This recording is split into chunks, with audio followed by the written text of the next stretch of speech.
Hey, my name is Scott, and this story happened to me when I used to live in a small town a few years back.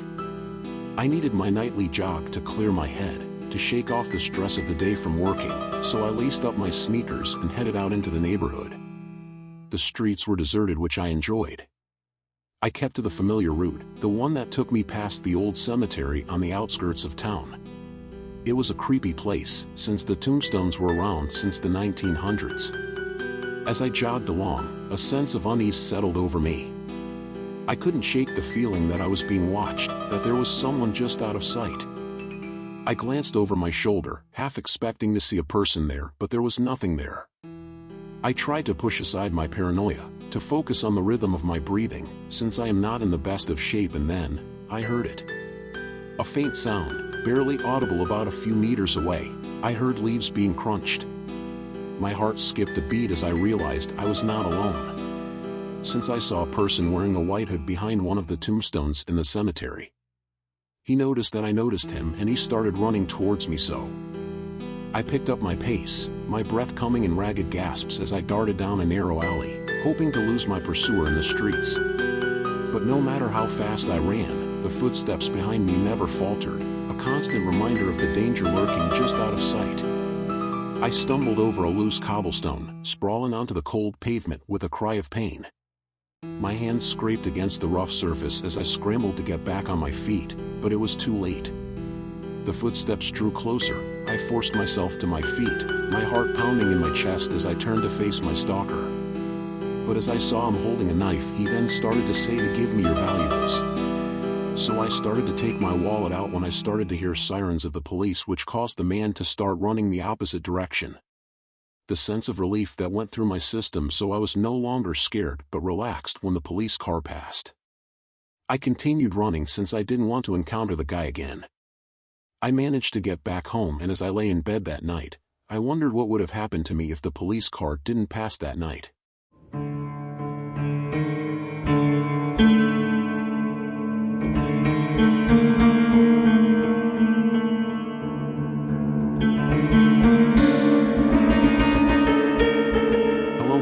Kyle, and this story happened a few weeks ago.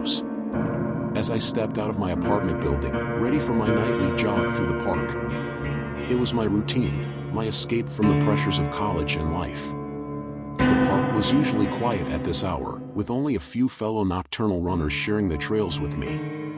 But tonight was different from usual, since I was the only there, though that didn't stop me from running. With my earbuds in and my favorite playlist queued up, I set off into the shadows. The rhythmic pounding of my feet against the pavement matched the beat of the music, creating a hypnotic trance that allowed my mind to wander. But as I rounded a bend in the trail, a prickling sensation crept up my spine. I glanced over my shoulder, expecting to see nothing but the empty path behind me. Instead, my heart skipped a beat when I spotted a figure lurking in the shadows, just at the edge of my peripheral vision. It seemed to be a guy behind the bushes watching me, but I paid it no mind. I told myself it was just another late-night jogger, out for some exercise like me. But something about the way they stood behind the bushes sent a shiver down my spine. I quickened my pace, trying to shake off the uneasy feeling that had settled over me, but I didn't know why he was just standing there. So I left 30 minutes of jogging around the park, and I was right back where I met the guy. But this time he was not there, so I thought he just left. When I went further up ahead, I heard someone behind me, and I saw the same guy from before, just jogging slowly out from the bushes, which I did think was a little strange.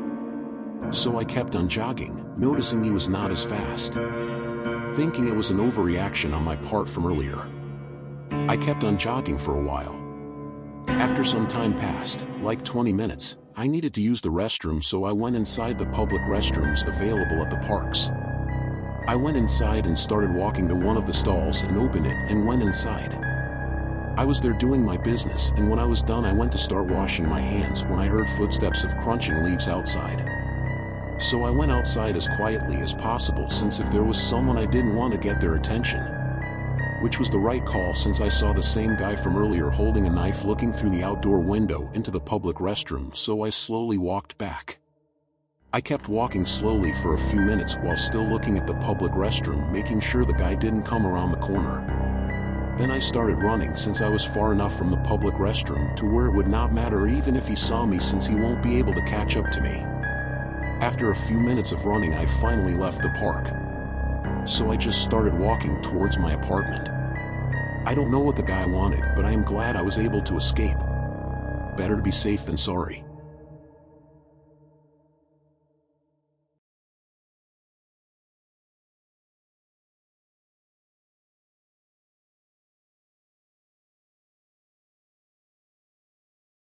My name's Jake, and I'm 23 years old. This story takes place in the summer of 2016, when the creepy clown sightings were all over the news. I had just returned home from an out-of-state university for the summer, and to unwind, I often took late-night jogs around my neighborhood park. It always helped clear my mind. One particular night, I headed out around 9 p.m., thinking it would be just another routine jog. I had no idea how wrong I was. The park was a short 20-minute walk from my house. With my headphones in and my iPhone 6 in my pocket, I set off. It was a warm night, and the streets were mostly empty, the occasional car passing by. As I approached the park, I felt the familiar sense of calm washing over me. The park lights cast a soft glow on the path, making it easy to navigate. I started my usual route around the park, letting the music drown out any lingering thoughts. After about 30 minutes of jogging, I felt the need for a drink. I headed to the public restrooms where there was a water fountain. After quenching my thirst, I put my headphones back on and resumed my jog. That's when I noticed him. Standing in the middle of the basketball court under the harsh glare of the park lights was a clown. He was not hard to miss, dressed in a bright yellow and black polka dot shirt and pants, with a grotesque mask covering his face. He wore regular shoes, which somehow made the whole ensemble even more unsettling. Curiosity got the better of me. I had heard about the creepy clown trend, but I had never seen one in person. Against my better judgment, I started walking towards the basketball court. Looking back, it was a pretty dumb move on my part. "Hey!" I called out as I approached, hoping to get the clown's attention. The clown slowly turned to face me, his movements deliberate and eerie.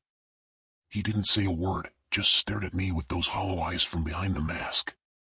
A chill ran down my spine, and I suddenly felt very alone. I decided it was best to leave, so I turned and started walking away. As I did, I glanced back and saw that the clown was following me. He wasn't walking quickly, just a slow, methodical pace that kept him at a distance where I couldn't hear his footsteps. Panic began to set in. My walk turned into a brisk pace, and then into a jog.